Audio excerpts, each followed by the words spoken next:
That morning, the courtroom in a small county in the American South felt as if it were holding its breath. Sunlight slipped through the tall windows, casting long beams across the rows of worn wooden benches where locals sat packed together in silence. No one spoke. They only watched the heavy door at the back of the room, the door through which a single figure would enter and alter the atmosphere instantly. And then he appeared. Marcus. His face was covered in tattoos, layers of dark ink seeming to shift under the pale light. He didn't look at anyone, yet his presence alone Memory. made the room's collective skin prickle, as if an invisible chill had swept across the benches. A few women clasped each other's hands. An elderly man bowed his head and exhaled softly, as though trying to keep himself steady. In the front row, Jennifer's mother sat frozen. Her eyes were swollen and red, unblinking, following Marcus's every step. Not because she wanted to look at him, but because she needed a reason, any reason. No matter how small, to understand why her daughter had met such an end. The entire town had endured sleepless nights, whispered prayers. But the moment Marcus was led into the courtroom, all that pain returned, raw and immediate.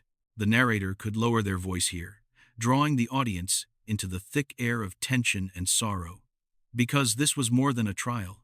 It was the sigh of an entire community, a moment when everyone confronted the darkness that had haunted them for months. And as that door closed behind him, every gaze turned forward, waiting for the final truth to be revealed. Jennifer wasn't the kind of person you met once and forgot.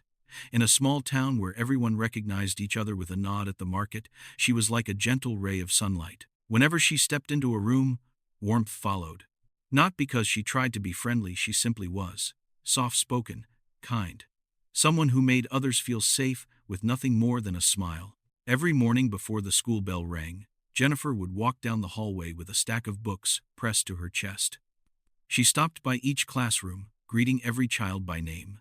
The way she knelt down to meet her students at eye level moved many parents. To Jennifer, every child carried a story of their own, and she believed a teacher's duty wasn't just to instruct lessons. It was to steady the young, trembling souls trying to understand the world. One parent once said this: Jennifer was the type of person who, if you told her you were having a bad day, would look directly into your eyes and listen with her whole heart. Never rushing, never dismissing. In a region deeply rooted in the values of simple kindness, she embodied exactly that. She stayed late at school to help a student read through an assignment. She spent her weekends preparing lessons so the kids could enjoy learning a little more. And no one forgot the cinnamon-scented cookies she brought to parent-teacher meetings, the recipe only her grandmother knew. But not everyone saw these things. Not everyone understood that someone like Jennifer, with a heart always open, was also someone easily hurt. She believed in goodness. She assumed everyone carried at least some measure of it. And because she trusted too freely, she never realized someone had been watching her for a very long time. In this town, people still remember Jennifer through tender recollections. They say she disliked noise, preferred a quiet life, and only wanted to devote herself to her students. Yet life can be cruelest to the gentlest souls, and Jennifer's story is proof of just how fragile that beauty can be. The morning Jennifer went missing began just like any other. The air was crisp, a thin layer of mist draping the trees that lined the road to the school. Children pedaled through the gate, their cheeks flushed pink in the early breeze. Everyone assumed it would be another quiet, ordinary day. But woven into that familiar rhythm was a small silence, so faint it went unnoticed. A silence that, later, people would blame themselves for not recognizing sooner. Jennifer didn't show up at school. There was no message calling in sick, no phone call. For a teacher as punctual as Jennifer, this immediately made the principal frown. He stood in the doorway of the staff room, staring at her empty desk before turning to ask his colleagues. They all shook their heads. No one had heard from her all morning. A cold unease crept through the room like a sharp gust running down their spines. One teacher tried calling her. The phone rang. No answer. Another call. Still silence. By then, the entire office seemed to freeze. The worry was no longer a vague feeling, it was fear taking shape. Because Jennifer never missed a day of teaching without a serious reason. The principal walked to the window, looking out over the schoolyard. He remembered the last time he spoke with her. She smiled and said she wanted to prepare a new activity for her class that day. Such a small detail, such an ordinary comment. But now, it echoed in his mind like a goodbye no one realized they were hearing. By noon, worry had turned into dread. Colleagues began calling Jennifer's family. Others gathered in the teacher's lounge, exchanging anxious glances. This small town was peaceful, too peaceful, some would later say. Because sometimes, the quietest places are where people let their guard down against shadows that move silently. No one knew it yet. But that day would change everything. Jennifer's absence was not just a question. It was the beginning of a long, unfolding nightmare. When noon passed with still no word from Jennifer, Principal Susan Crawford could no longer sit still. She had worked in education for nearly 30 years and knew every teacher under her care intimately. And Jennifer, the young teacher who carried sunlight with her wherever she went, had never given anyone a reason to worry. The unease tightening around Susan's chest felt suffocating. It wasn't just concern for an employee. It was fear for someone she cared for, like family. Susan drove through the familiar small streets of Riverside Heights. The roadside shops were open, the townspeople chatting and laughing like any other day. The town remained warm and peaceful, just as it always was. But to Susan, every row of houses and every streetlight suddenly felt unfamiliar. She kept telling herself Jennifer might have overslept or caught a mild cold, yet her instincts rang in her mind like an alarm that wouldn't stop. When her car pulled up in front of Jennifer's small apartment building, Susan noticed an unusual stillness. No barking dogs, no hurried footsteps on the stairs, no one stepping out late for work. Everything was wrapped in a strange, quiet one she would later recognize as the prelude to tragedy. Susan walked up the wooden steps toward apartment 2B. Each step made her heartbeat grow faster. She knocked on the door, softly at first, then harder. She called Jennifer's name, her voice steady at the start, but trembling more each time. No answer, no footsteps, not even the faintest sound behind the door. A chill ran down her spine. Susan pressed her ear against the wood, hoping to hear anything at all. But there was only heavy silence. That was the moment she knew, even without proof, that something was terribly wrong. Because when someone like Jennifer is silent for too long, that silence is never ordinary. Susan Crawford stood before Jennifer's apartment with a suffocating sense that someone was squeezing her heart. The wooden staircase leading up to the second floor usually creaked with familiar charm, but today the sound felt like a warning. She had spent her entire life in education and had always trusted a teacher's intuition. It rarely failed her, and now it was whispering something she didn't want to believe. That morning, Riverside Heights moved along, as it always did. Mothers carrying children passed the bakery.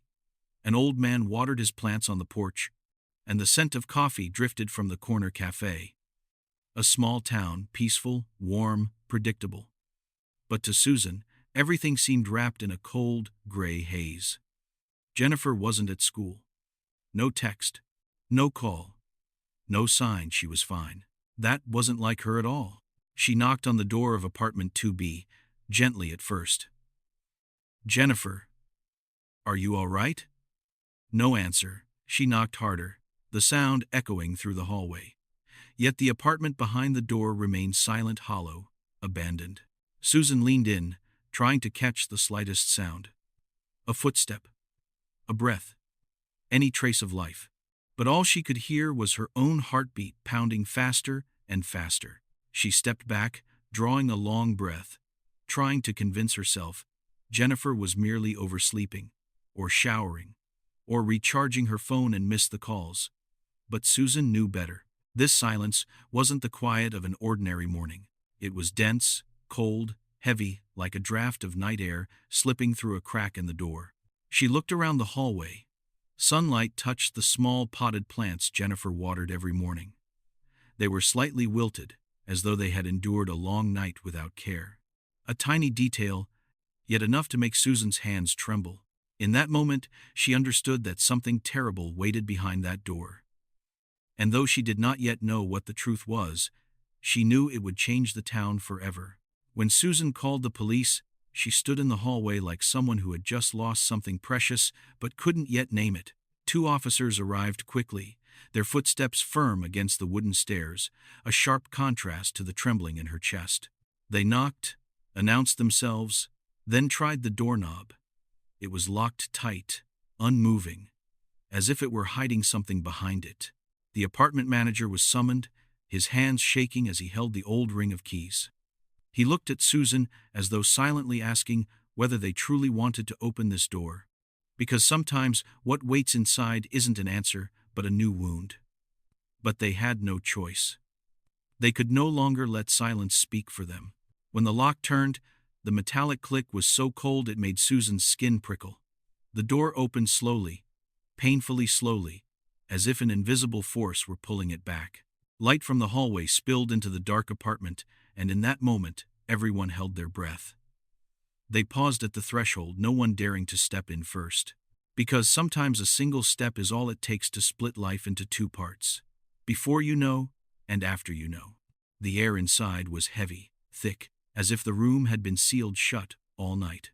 The familiar scent of clothes, wooden bookshelves, the faint trace of a young woman living alone, those were still there. But something else lingered too. A void. A silence that didn't feel right. And then they saw her, on the floor. A moment that made the entire world seem to collapse. Susan raised her hand to her mouth, trying to hold back a sob. Her heart felt as if it dropped to her feet. The young teacher, who once had the brightest smile in the school, who stayed after hours to help every child who needed her, was now only a motionless shape on the bedroom floor. No one spoke. Some griefs are too vast, for words touching them would only shatter them further. In the dim light of noon, one truth stood painfully clear. The peace of Riverside Heights was over, and the tragedy of Jennifer Martinez had only just begun. News of Jennifer's passing spread through Riverside Heights so quickly that no one had time to brace themselves. In a small town, bad news always travels faster than the wind. Within just a few hours, the entire community felt swallowed by a gray cloud no one could lift. Children were picked up early from school. Storefronts closed more quietly than usual. Neighbors gathered in small clusters on their porches, hands over their mouths, eyes heavy with disbelief. For anyone who had ever met Jennifer, the shock felt like a personal wound. The cafe owner remembered the last time she stopped in for a latte before class. The florist at the corner recalled the day Jennifer chose a bouquet of carnations for a student's birthday. These small memories suddenly became the last precious keepsakes they had left of her. At Meadowbrook School, teachers stood in a long line inside the staff room, but no one could find the right words to say.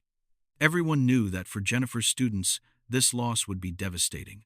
They were far too young to understand what death meant, and even less capable of understanding why the teacher they adored would never return. Principal Susan had returned to the school, looking like a shadow of herself. She stood outside Jennifer's classroom, peering in through the window. The desks were still neatly arranged. Children's drawings still decorated the walls. The extra reading books Jennifer always prepared sat perfectly aligned on the shelf. Everything was exactly where she had left it, everything except the warmth she used to bring to the room. Susan placed her hand on the doorframe. The pain she felt was no longer just the grief of a colleague. It had become the collective ache of an entire generation of students, of a community that had always believed their town was safe from the darkness outside. People often say the greatest tragedy is the one that shatters trust, and on that afternoon, Riverside Heights understood that truth more deeply than ever. Jennifer was gone, but the shock she left behind would linger for a very long time. When the police called the Martinez family, Amy, Jennifer's older sister, froze in place, the phone nearly slipping from her hand. During all the years Jennifer lived in Seattle, she had always texted Amy every night. Just a few simple lines about her classes, about the little 3-legged dog she had recently adopted, about ordinary things filled with the warm, familiar gentleness that was so uniquely Jennifer. But last night, there was no message. And now, Amy understood why. She drove back to Riverside Heights in a state of panic, her whole body trembling as if she had fallen into a nightmare she could not wake from. The familiar road was still there, the trees along the sidewalk still green, yet everything through the car window looked blurred and unreal. She thought of her sister, the small, kind-hearted teacher who believed in goodness even when life turned harsh. When Amy arrived at the apartment, her parents were already there. Her mother, a woman who had always been strong, now sat on a hallway chair, her hand covering her mouth, her eyes hollow, as though her world had collapsed. Her father, a quiet man, turned away, trying to wipe his tears, unable to hide the trembling in his shoulders. No one could speak. They just looked at one another, sharing the same pain, a loss no family should ever have to endure. In that moment, the small town of Riverside Heights, with its familiar shops and gentle people, suddenly felt foreign. Because the place that had once been Jennifer's safe haven had now become the scene of the cruelest moment of her life. And for the Martinez family, that doorway would forever be a wound that would never heal. Amy stepped into the living room and saw the small, patterned scarf Jennifer had loved to wear. A tiny, ordinary item, yet now it felt like a blade twisting into her chest. And she understood that tragedy was not only losing someone you love, the greatest tragedy was having to continue living with the space they left behind. When the investigative team stepped into Jennifer's apartment, the air felt heavy, almost thick. The afternoon light coming through the window was just enough to reveal the familiar belongings of a young teacher who lived frugally and neatly. But it was that very neatness that made the investigators' skin crawl. Everything was too tidy, too quiet. A quiet so absolute, it felt chilling. A young officer gently touched the small vanity table. Her usual morning perfume bottle was still there, its soft scent lingering in the air. Her teaching books were stacked in precise piles. A ceramic mug painted with a smiling sun still held half a cup of water, as if she had stepped out of the room just minutes earlier. But what unsettled everyone most was the complete stillness that cloaked the place. There were no signs of a major struggle, no broken objects, no overturned furniture. A scene so unnervingly calm, the opposite of what one would expect when a life had been taken. And that was exactly what frightened them. Because sometimes, silence speaks the loudest about the killer.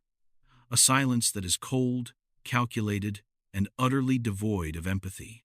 The officers filmed the room, collected fingerprints, and measured every detail. But among all the technical equipment, what struck Susan hardest was a pair of Jennifer's small, cream-colored sneakers lying beside the door.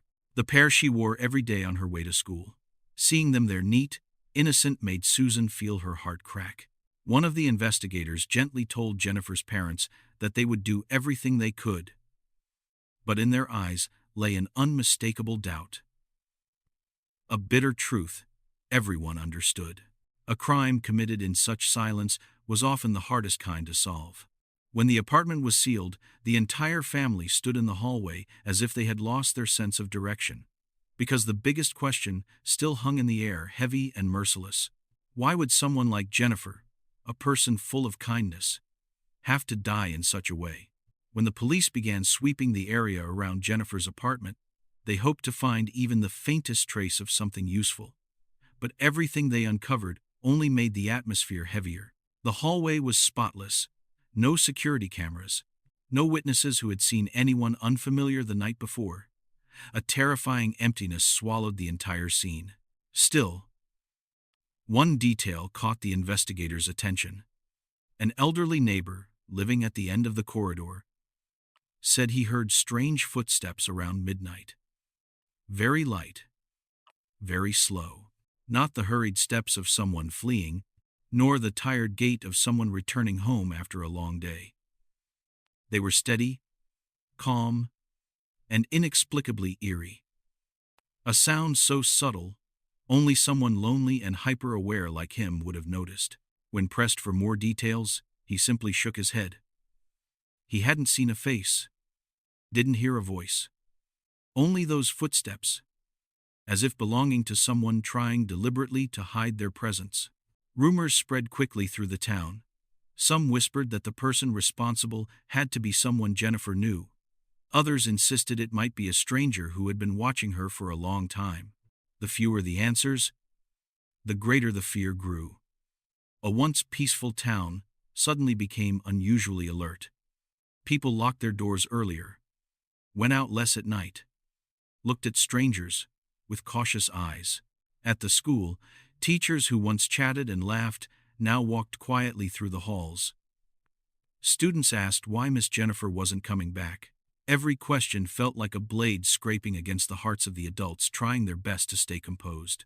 The Martinez family lived in what felt like airless grief. Their pain wasn't just the loss itself. They were afraid that whoever had done this was still out there, moving through the same familiar streets. By the end of the day, when the police finally left the apartment building, residents watched from behind their windows, eyes filled with worry. They didn't speak, but everyone understood. A horrifying story had begun. And it was the uncertainty more than anything else that made it so terrifying. As the investigation dug deeper, the police gathered information about Jennifer's life not only to understand who she was, but to uncover whether anything in her final days might have led to the tragedy. And the deeper they went, the clearer it became that Jennifer was not just a victim. She was a person with a heart so gentle and generous that no one who met her could remain untouched. Jennifer grew up in a working-class family where dinner was always filled with laughter and stories from the day.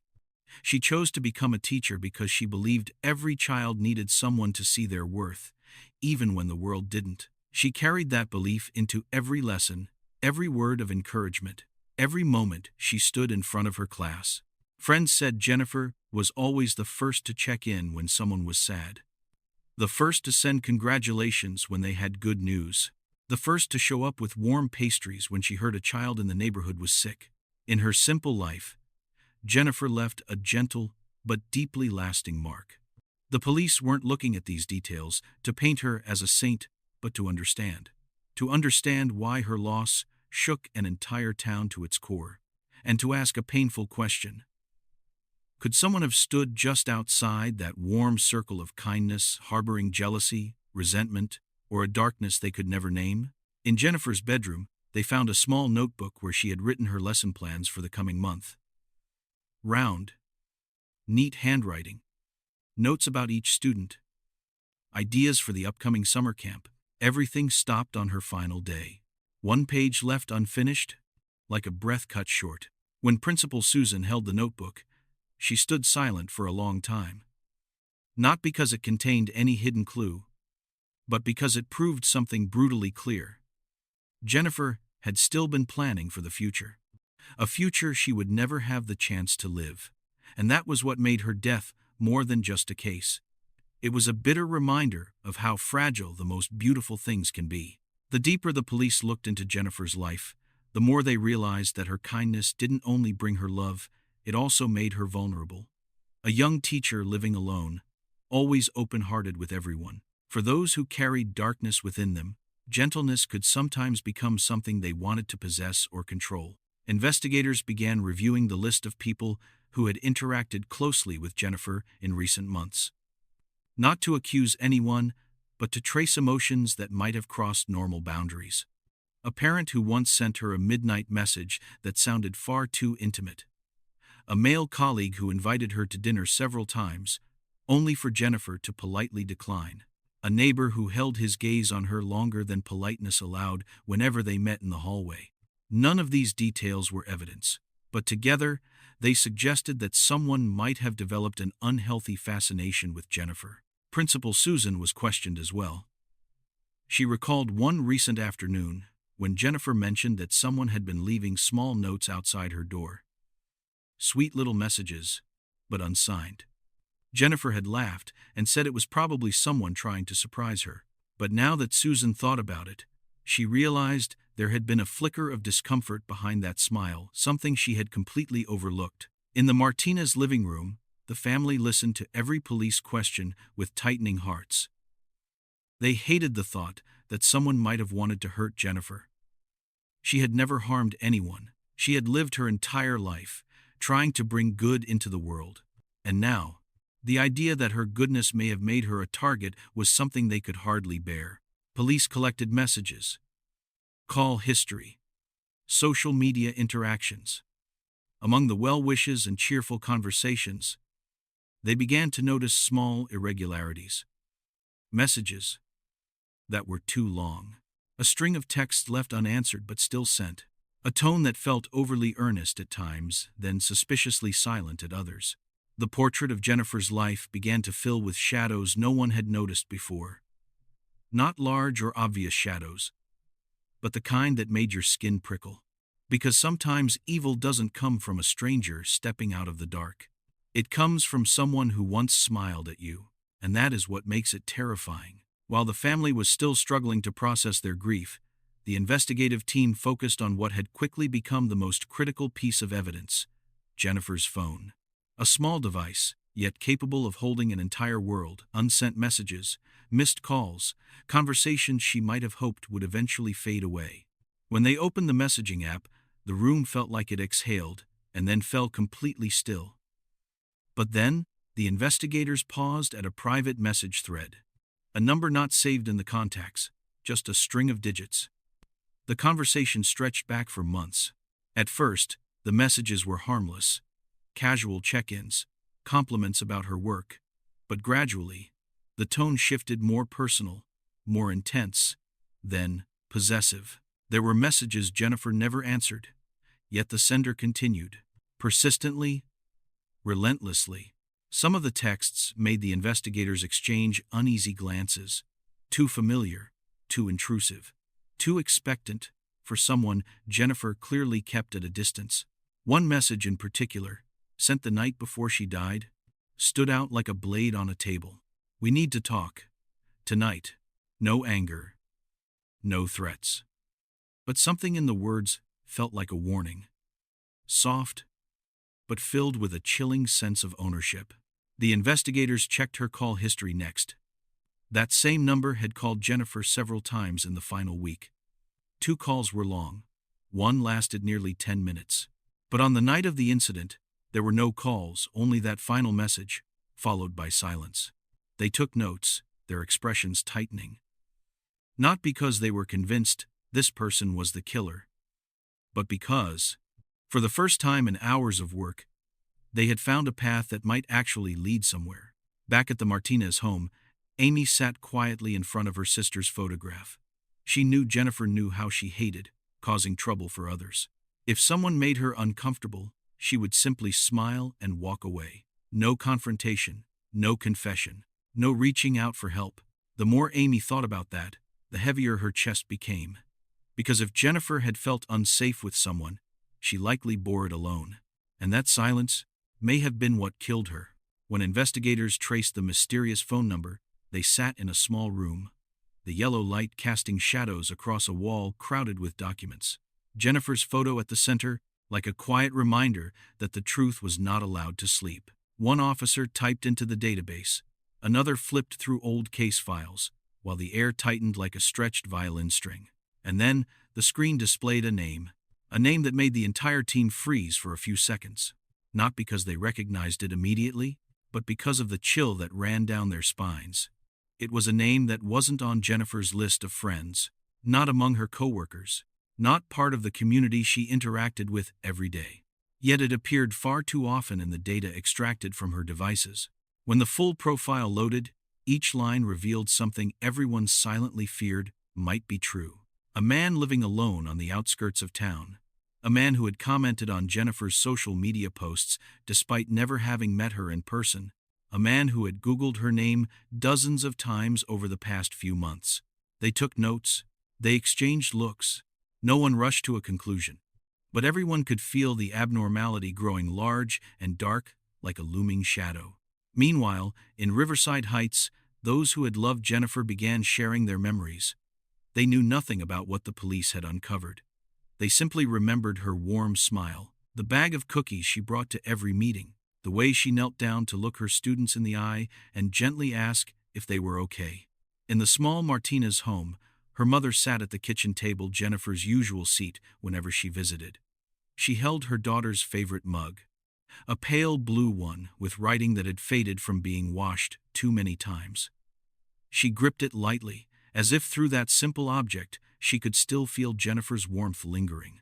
Elsewhere, the investigative team kept digging. The truth was growing bolder. It was no longer hiding in the dark. It was stepping forward, inch by inch. And those who chased it knew one thing clearly. From this moment on, everything would change. Because now they understood something with painful certainty. Jennifer hadn't just been watched. She had been targeted for a long time, quietly, deliberately. When the investigative team knocked on the door of the small suburban house, the riverside sky was sinking into a pale evening glow, as if laying a quiet layer of sorrow over every rooftop. The house stood still, almost as though it were hiding something. The grass on the front lawn had grown a little long, a sign of someone who lived in isolation, or of a mind that had stopped paying attention to ordinary life. The door opened. The man appeared. His face revealed little emotion, but his eyes flickered just slightly when he saw the badges glinting on the investigators' chests. The light caught every subtle movement at the corner of his mouth, the unconscious tightening of his hand on the doorframe, the reflex of someone with something to hide, or someone trying to guess why they had come. The investigators introduced themselves gently. Their voices carried no pressure, no accusation. They simply wanted to understand. They asked whether he knew Jennifer Martinez. The man nodded slowly, a nod that wasn't comfortable, wasn't natural. He said they had chatted online a few times. He said Jennifer was kind, even though he didn't know why she kept her distance. While he spoke, the investigators watched everything, every movement, every pause, every breath that didn't match the rhythm of his explanations. But they let him continue. They didn't want to shatter the fragile calm, keeping the conversation from slipping into tension. They asked about the messages. He said they were just concern, just worry for her. That Jennifer made life feel more bearable. That sometimes he only wanted to see her smile through the photos she posted. But when they asked about the message he sent on the night Jennifer disappeared, the man fell silent longer than usual. The silence was thick, like fog. Finally, he said he just wanted to talk.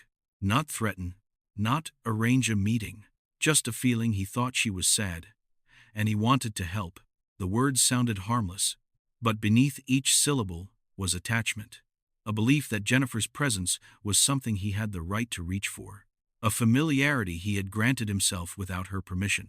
As they left the house, the evening wind brushed past the investigators' shoulders, a heavy breeze. Because even without proof, they all sensed something like a faint whisper in the air. This wasn't someone who had merely drifted through Jennifer's life. This was someone who had tried to step into it, even though she had never opened the door. Right after the first encounter, the investigative team returned to headquarters with a heaviness that felt like a stone pressing down on their chests. No one said it aloud, but everyone understood. There was something about that man, something that didn't fit with innocence. Not blatant guilt, but cracks. Small, hairline cracks. The too long pauses. The familiar-sounding sentences that lacked the weight of genuine concern or grief. They began comparing his statements with the data from Jennifer's phone. The man claimed they had only chatted a few times, but the message logs told a very different story. Frequent, persistent contact. There were nights when he sent nearly 10 messages in a row. Messages in which he clearly tried to cultivate a sense of intimacy, while Jennifer responded with short, distant replies. One young investigator, someone who had always trusted her intuition, flipped through the conversations again and again. The more she read, the more her skin prickled, not because the messages were violent, but because of the warped affection threaded through them. A kind of affection built alone, nurtured in silence, allowed to take root without the other person's consent. The kind many women had felt before. The kind that makes them look over their shoulders when walking home. That makes them wary when someone becomes too attentive, too familiar, without reason. Meanwhile, another investigator pulled up location data. And there, they found something that froze the entire room. The man's phone had appeared multiple times near Jennifer's neighborhood. Not once, not by chance, but repeatedly, quietly, deliberately. At home, Jennifer's mother continued her nightly ritual of turning on the porch light. She said it was a habit from when Jennifer was alive. Jennifer hated the idea of anyone walking into a dark house. The mother kept the light glowing as if afraid Jennifer might one day return in a dream and not recognize the way. From a distance, that light looked like a plea begging the heavens for answers, for something that could give meaning to all this pain. But at the investigation headquarters, as the digital map lit up with tiny red dots marking every place the man had shown up, everyone understood. The truth was stepping forward, quietly, softly, on the backs of tiny details, details powerful enough to shake an entire life. And they knew the next conversation with that man would no longer be gentle. That morning, the sky over Riverside Heights was buried beneath a thick layer of gray clouds, just like the mood inside the investigation unit. They finally had enough grounds to return to the man. Not to probe, but to confront. No more circling around. No more gentle questions like, last time. When he was invited to the station, his footsteps remained steady. But his eyes no longer held the calm he showed before. There was something tense inside them, like someone who knew he was about to be cornered.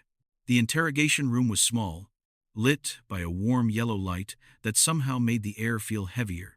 An investigator placed a stack of papers on the table. The soft thud seemed to ripple through the space. They repeated the same questions. But this time, they laid out the evidence. The long chain of messages. Jennifer's distant replies. The repeated instances of him appearing near her apartment, even though he had claimed he had just been passing by. The man began to falter. His voice wavered. He insisted it was coincidence. Just a walk. Just making sure she was safe. A sentence that made every investigator glance at one another. Making sure she was safe. A man she wasn't close to. A man Jennifer deliberately kept at arm's length. A man who decided, on his own, that he had the right to watch over a woman who never asked for him. The female investigator leaned forward, her voice soft but sharp as a blade. How did you know she needed protection? The man fell silent. His eyes fluttered rapidly like someone trying to shield a truth that had already begun leaking out from the corners of his mouth. When they showed him the location map, dotted with red marks clustered around Jennifer's neighborhood, his hand trembled. Not much, but enough for trained eyes to recognize. The body always tells the truth before the mouth can lie. He changed his tone, refused to answer more questions, requested an attorney. The confrontation ended, but for the investigators, this wasn't a dead end. It was the first undeniable sign of something critical. This man had been orbiting Jennifer's life far more than he wanted to admit. Far more than any stranger should. Enough that the boundary between concern and obsession had been twisted long before anyone noticed. As he stood up to leave the room, the oldest investigator in the team muttered under his breath, almost inaudibly, "We're getting close." A quiet sentence, but heavy with the weight of truth finally breaking the surface. After the tense, wire-tight confrontation, the investigation team didn't slow down. They knew one thing very well: words can hide, but a person's patterns never do. Everyone's past leaves traces, small ones, faint ones, but enough to illuminate the things they desperately want to bury. One investigator began digging through the man's old records, not to condemn him, but to understand. To understand how his emotions worked, what kinds of relationships he had formed, and whether this obsession was something new or something that had been quietly living inside him for years. They found reports from long ago. Nothing severe enough to lead to prosecution. But every incident had the same pattern: women. Women he cared about too much. Late-night calls, standing outside their homes without explanation, police warnings reminding him that the line between concern and intrusion is not something one gets to bend at will. Then they found a detail that made the entire room fall silent. A woman who had once reported him for stalking. As an investigator read through the notes, she exhaled slowly. The words felt like a blurred, earlier version of what Jennifer had experienced. But Jennifer didn't get the chance to realize it, or didn't get the chance to tell anyone. While the investigative team continued piecing the information together, Riverside Heights was still wrapped in a sadness no one could easily name. Jennifer's students wrote little notes and placed them by her photo in the classroom. They drew flowers, smiling suns, and wrote innocent thank yous in the way only children can. Their teacher was the one who taught them how to be kind to one another. For a brief moment, A young investigator froze when she saw those photos online. Not because they were evidence, but because they reminded her that Jennifer was real. Someone who made a mark on a small generation, quietly growing up under her care. Back in the meeting room, the new data began fitting together like puzzle pieces, finally finding their edges. No longer vague suspicion, but a clear structure, a repeated pattern, a dangerous blueprint, a fixation built from loneliness, from emptiness, from the desperate urge to cling to the first woman who made life feel less cold. And Jennifer, she became that person. She didn't know. She didn't choose. As the overhead light cast long shadows across the open case files, everyone in the room felt it. What comes next won't be gentle, because the truth is no longer standing behind the door. It's pounding on it louder every minute. As evening settled over Riverside, the investigation team continued working beneath the cold white lights of the data analysis room. Everyone sensed how close they were, so close that a single overlooked detail could shift the entire direction of the case. And then, that exact detail finally surfaced. A young technician reopened the traffic camera footage. They had reviewed it hundreds of times. But that night, he noticed something no one had caught before. A gray, aging car passing through Jennifer's neighborhood at the precise window of time when she disappeared. Nothing unusual until he zoomed in on the license plate. The image was grainy, but the characters matched a vehicle registered under the man's name. The room fell silent, not out of shock, but because every piece was now falling into place. They pulled footage from a nearby store camera. This time, the image was clearer. A figure stood next to the gray car. Not a face, but a silhouette. The gait, the posture, the familiar habit of keeping one hand in the jacket pocket. Everything looked like him. The puzzle pieces had stopped sitting side by side. They were forming a line, a direction, a truth. Meanwhile, at Jennifer's house, her mother laid a cloth over the dining table, as if her daughter might walk through the door at any moment. She wasn't used to the emptiness, to the cold that settled in every evening. She turned on the television not to watch it, but simply to chase away the silence. Back at the station, the team began reviewing the man's phone activity on the night Jennifer vanished. The moment the data appeared on the screen, a chill moved through the room. His phone was in airplane mode for 3 full hours. The same 3 hours Jennifer disappeared from every camera and every signal. Innocent people rarely vanish from the world at the exact moment someone else does. The lead investigator spoke softly, but the weight of his voice filled the room. We have enough to list him as the primary suspect. No one celebrated. No one felt relief. Because this wasn't victory. It was just the opening of a darker, more painful question. If he truly was behind everything, what had Jennifer endured in the final moments of her life? The lights in the investigation room flickered slightly. No one moved. No one dared give voice to the thoughts they all shared. The truth was no longer standing at the edge of their vision. It was walking toward them step by step. And the team knew, from this moment on, there was no turning back. The next morning, the investigative team stood in front of the suburban house with a search warrant in hand. The riverside sky was slightly murky, and the wind stirring through the rows of trees felt like vague warnings.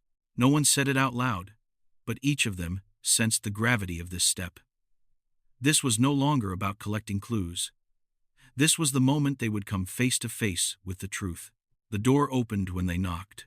The man stood there, his face tense, though he tried to maintain his composure. The team presented the warrant.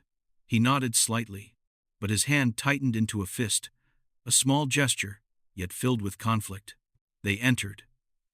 The house was so quiet they could hear the sound of shoes against the floor.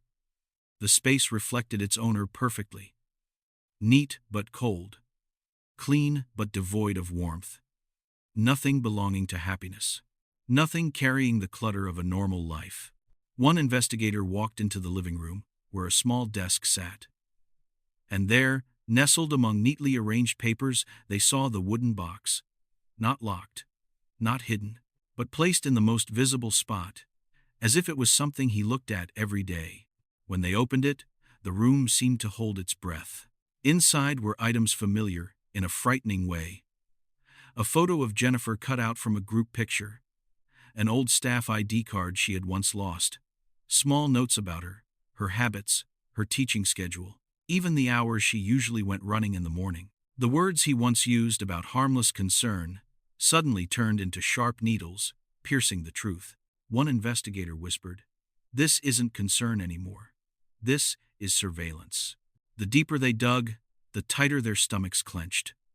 There was a small notebook, each page filled with his thoughts about Jennifer. Long passages, fantasies, pleas for her to see him, and lines of resentment when she didn't reply to his messages. Meanwhile, in the kitchen, another investigator found something that made everyone freeze. A dark-colored cloth bag shoved inside a cabinet. Inside was an old phone, one that had pinged multiple times near Jennifer's home. It matched the data the technical team had analyzed. When they turned to look at the man, his eyes shifted away. A faint tremor finally cracked through his calm exterior. The house suddenly felt colder, not because of the weather, but because the truth was now undeniable. Jennifer had not only been noticed, she had been followed, observed, placed inside the mind of someone increasingly losing control.